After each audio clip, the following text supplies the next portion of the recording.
You finish anywhere from second to sixth, and unfortunately you finished sixth. Yeah. And I'm sure that bums you out, but did the team run reasonably well? They actually did, yeah, and we had some good times. My senior runner didn't have her best race, so that hurt us a little bit. But what it shows me is that we could have been, like I said, second through sixth. But yeah, so I think we ran strong, and that's the thing I think people don't see is our conference is strong, our region is strong. So even though we're sixth in the conference, we're probably a top 50 team in the country. But that's how it is, yeah.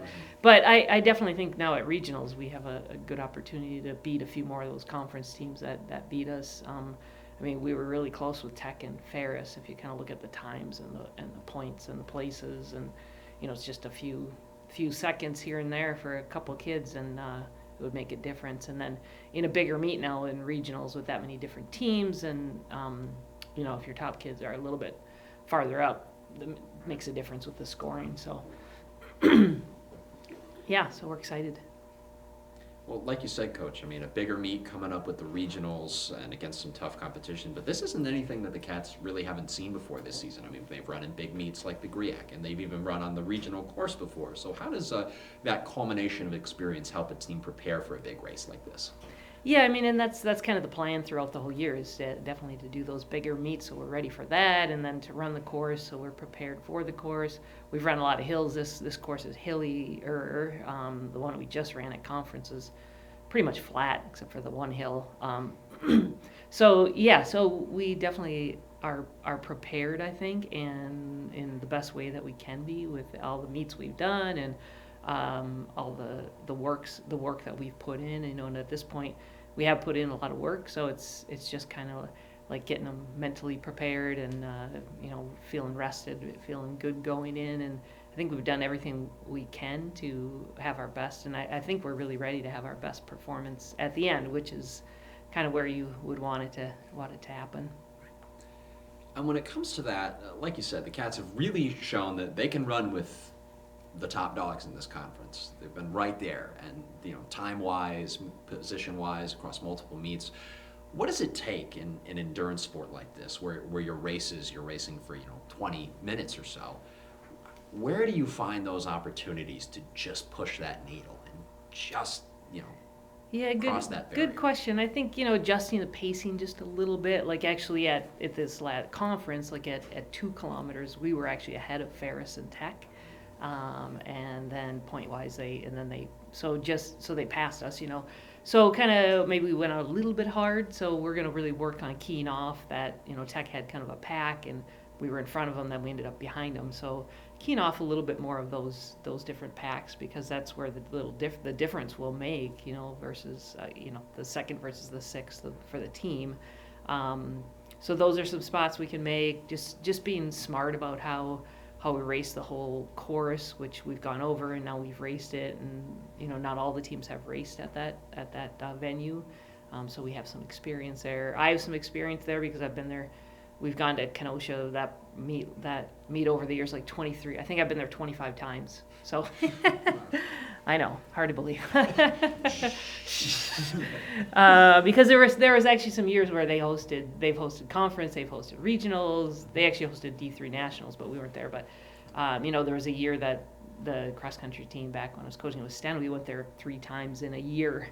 So I've had some experience about how to approach that course, and so I think the athletes and myself and we're kind of have a lot of things ready. We're ready to go, see what we can do, and it's the big opportunity to just last opportunity of the season, unless we qualify for nationals, but to really and that's it. You put it all on the line. There's nothing to lose. So really give it in everything we have and see what we can do, but being smart.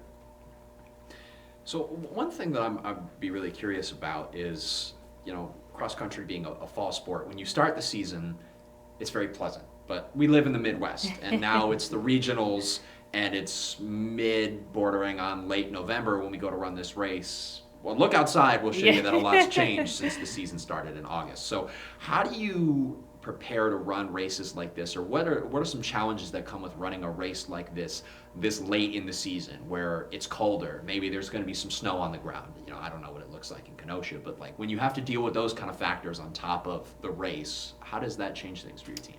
Yeah, that's a good question. I mean, in general, I mean, cross country is just, it's different all the time. So that's the thing. But yeah, and we have more challenges up here, and then especially because it's this festival year, which normally this would be the national championship weekend coming up, but everything's got pushed back a couple of weeks for us. So it's challenging, but now I think like I said, we've put the work in. I mean, it's not like we're not going to train, but we've put in the important work on the hills, on the trails, on the dry stuff, but then we've also dealt with rain. And now we're going to deal with snow. We were actually going to do a workout on the track, but I went over there and there's a good 2-3 inches on the track over there. So can't really go on the trails. So, but there's some stuff out here that's been plowed and it's melted off. So today we're going to do a workout, and we do some workout on the pavement.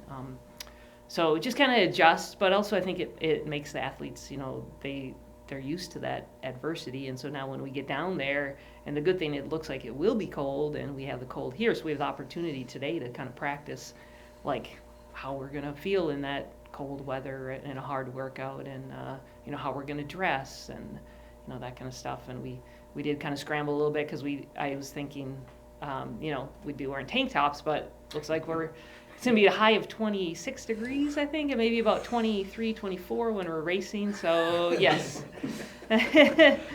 So, yeah. So, today I'm going to tell them, this is going to be similar. This actually will be a little warmer today than what we'll be probably racing in. So, a chance to just test it out. But, the group I have, they love the outdoors. So, even in the winter when I give them opportunity to run inside for the distance training, they opt to go outside. So they like, they love the outdoors, and I think most of them would choose that over the hot weather. So How strict is the NCAA when it comes to clothing regulations when it gets this cold? yeah, so we do, if we wear anything under our jersey, or it has to all be the same color. So I do have long sleeve green shirts that we'll wear underneath, and then not everybody has to wear the same. So if somebody wants to wear a tank, just the tank top, which I'll advise against, but they could. If somebody wanted to wear a short sleeve, they just have to all be the same color. Then same with the bottoms. If somebody wants to wear shorts, somebody wants to wear long spandex,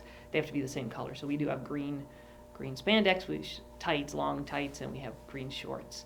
Arm sleeves can be any colors. So if they just want arm sleeves, they don't have to match. Long socks don't have to match. Hats and gloves don't have to match. So it's just the under shorts, tights, long sleeve, short sleeve. Yeah. And just when the point you get to regionals and, conference too, but regionals and the nationals.